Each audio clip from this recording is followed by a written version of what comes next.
ओम नमो भगवते वासुदेवाय. भगवान शुक महामुनी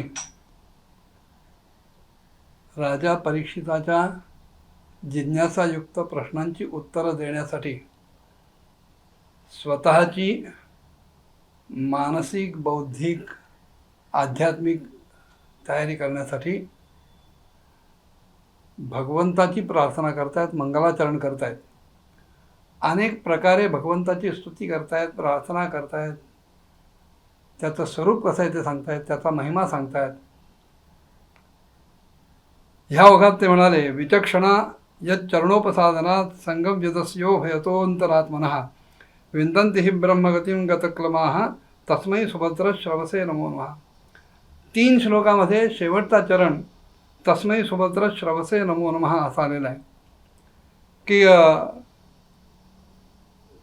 ज्याची कीर्ती मंगलमय आहे अशा भगवान श्रीकृष्णांना माझा अनेक वार नमस्कार असो.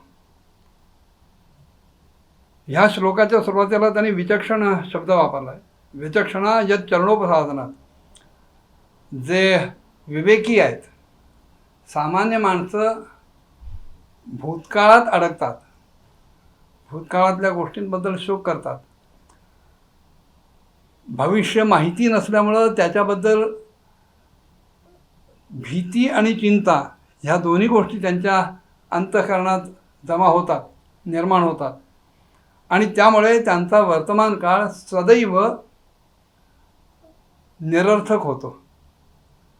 पण जो विवेकी आहे तो कधी भूतकाळाबद्दल शोक करत नाही. गते शोको न कर्तव्य. तो भविष्यकाळातही विचार करत नाही. भविष्य नैव चिंतेत. मग तो काय करतो? वर्तमानेन कालेन प्रवर्तन्ति विचक्षणा.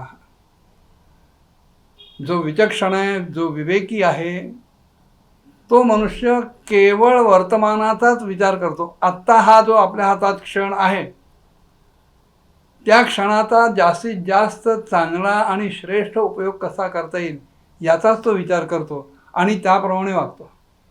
तेव्हा असे जे विचक्षण लोक आहेत, विवेकी लोक आहेत, ते ज्याच्या चरणकमलांचा आश्रय घेतात, ज्याच्या पदकमलांना ते शरण जातात, असे विचक्षण लोक आपल्या हृदयातून ऐहिक आणि पारलौकिक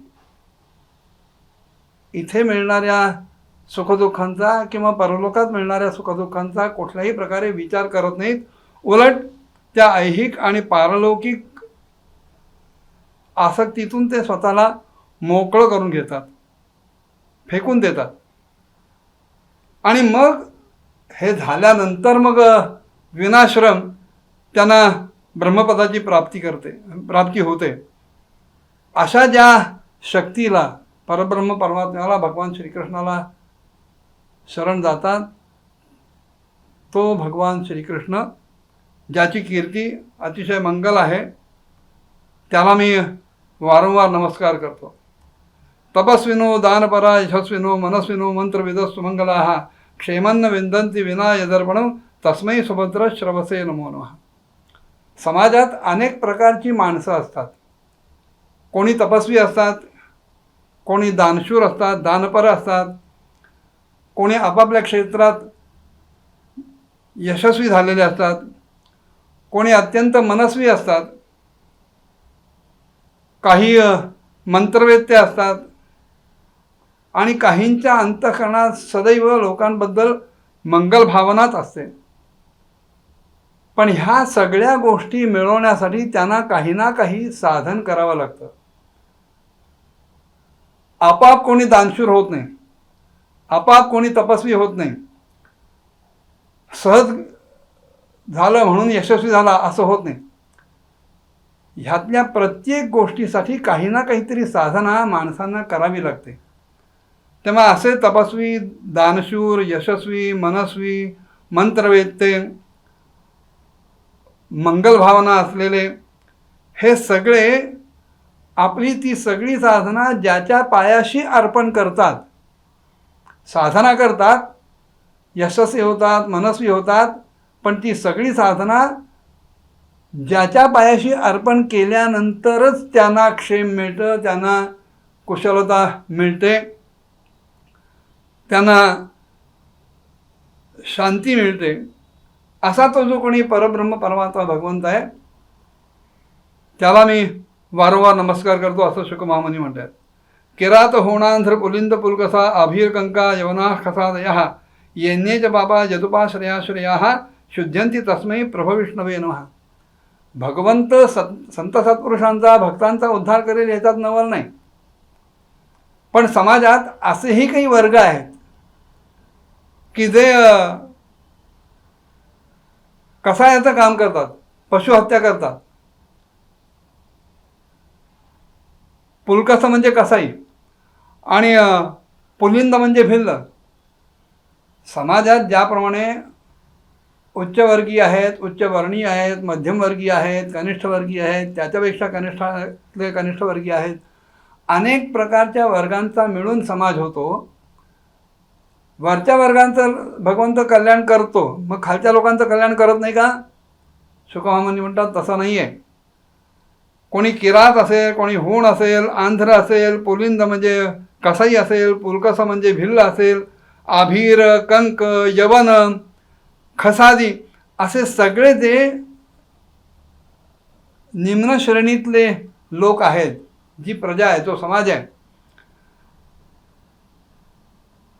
ते तिथे का आले? पूर्वजन्मातल्या कुठल्या तरी पापकर्मांचं फळ भोगण्यासाठी म्हणून ते तिथे आलेले आहेत. पण अशा निकृष्ट योनीत जन्माला आलेल्या पापी जीवांना सुद्धा भगवंत उद्धरून नेतात, हे शुकाचार्यांना सांगायचं आहे.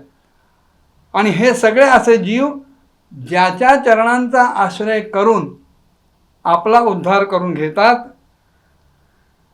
शुद्ध होतात. आणि शुद्ध होतात म्हणजे भगवंतांनी त्यांना शुद्ध केलेलं असतं म्हणून ते शुद्ध होतात. पापाची जाणीव झाली, त्याच्याबद्दल पश्चाताप झाला की मनुष्य पुण्यकर्माकडे वळायला लागतो. ह्या वर सांगितलेल्या ज्या निर्णया जाती आहेत, जे वर्ग आहेत, त्या वर्गातल्या माणसांना जेव्हा त्यांच्या आपल्या पूर्वकर्मांबद्दल काही जाणीव झाली असेल, पापकर्मांबद्दल जाणीव झाली असेल, आणि मग त्यांना पश्चाताप झाल्यानंतर ते जे पुण्यकर्मासाठी सत्कर्मासाठी वळले असतील, अशा लोकांचा सुद्धा भगवान त्यांना शुद्ध करून स्वीकार करतो. अशा त्या भगवंताला, ज्याची कीर्ती अतिशय मंगलदायी आहे, त्यांना मी नमस्कार करतो. पुढे म्हणाले, स एष आत्मात्मवतामधीश्वर स्त्रयीमयो धर्ममयस्तपोमयः गतव्यलिकैः अजशंकरादिभिर वितर्कलिंगो भगवान प्रसिद्धता. तो भगवंत माझ्यावर प्रसन्न व्हावा. का? राजानं विचारलेल्या प्रश्नांची यथायोग्य समुचित उत्तरं मला देता यावीत म्हणून. आणि तो कसा आहे? तोच असा आहे, तोच भगवान असा आहे की तो ज्ञानी लोकांचा आत्मा आहे.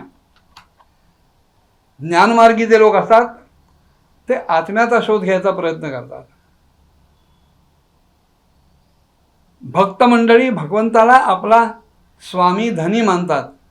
तेव्हा ज्ञानांचा तो आत्मा आहे, भक्तांचा स्वामी आहे. जे कर्मनिष्ठ आहेत, कर्मकांडी आहेत, त्यांच्यासाठी तो वेदमूर्ती आहे.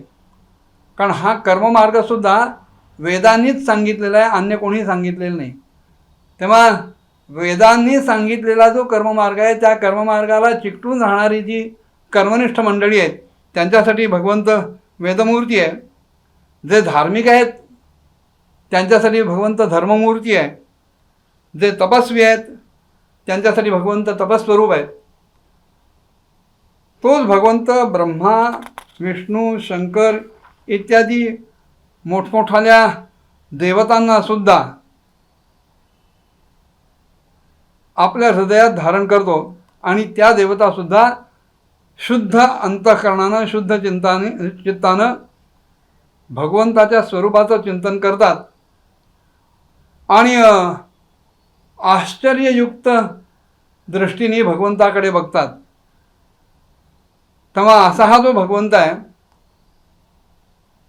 ह्या भगवंतानं माझ्यावर अनुग्रह करावा आणि माझ्यावर प्रसन्नतेने वर्षाव करावा.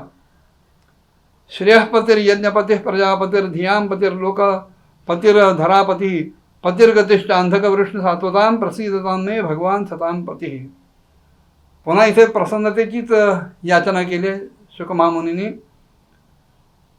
तो भगवंत कसा आहे? सतां पतिः, सत्पुरुषांचा संतांचा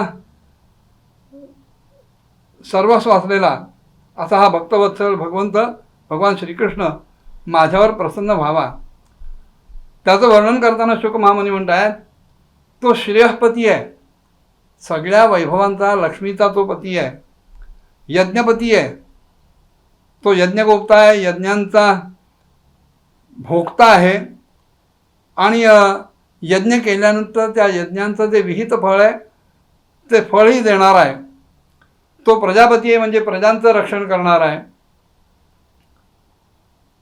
धियांपती, माणसाच्या ठिकाणी असलेली जी बुद्धी आहे, सदसद विवेक बुद्धी, सारासार विवेक बुद्धी, त्या बुद्धीचा सुद्धा स्वामी भगवंतच आहे. तो सगळ्यांच्या अंतर्यामी राहणार आहे. तो लोकपती आहे, धरापती, चतुर्दश भुवनांचा तो स्वामी आहे, त्रिभुवनांचा स्वामी आहे. तो धरापती आहे, धरणीपती आहे. एवढंच नव्हे तर यदुकुळामध्ये जन्म घेऊन अंधक, वृष्णी, सात्वत या सगळ्या तिन्ही कुळातल्या लोकांचा उद्धार करणार आहे, त्यांचा स्वामी आहे आणि त्यांना पुढची गती देणार आहे. पतिर्गतिश्च, या सगळ्या लोकांचा पती म्हणजे रक्षण करणार आहे. पात इति पतिः, लोकव्यवहारामध्ये पती शब्दाचा अर्थ आपण नवरा म्हणून घेतो, तो तेवढा एकच अर्थ नाही आहे. नवऱ्याचं कर्तव्य आहे की आपल्या पत्नीचं रक्षण करणं, पण भगवान पती आहे याचा अर्थ तो सगळ्यांचा रक्षक आहे आणि सगळ्यांना गती देणार आहे, तो सगळ्यांची गतीसुद्धा आहे. तेव्हा असा पती आणि गती असलेला कोणाला? अंधक, वृष्णी आणि सात्वत कुळातल्या सगळ्या लोकांना असा हा सज्जनांचा स्वामी, संतांचा स्वामी, भक्तवत्सल भगवंत माझ्यावर प्रसन्न होवो. आणखीन काय प्रार्थना केली पुढच्या भागात बघूया. ओम नमो भगवते वासुदेवाय.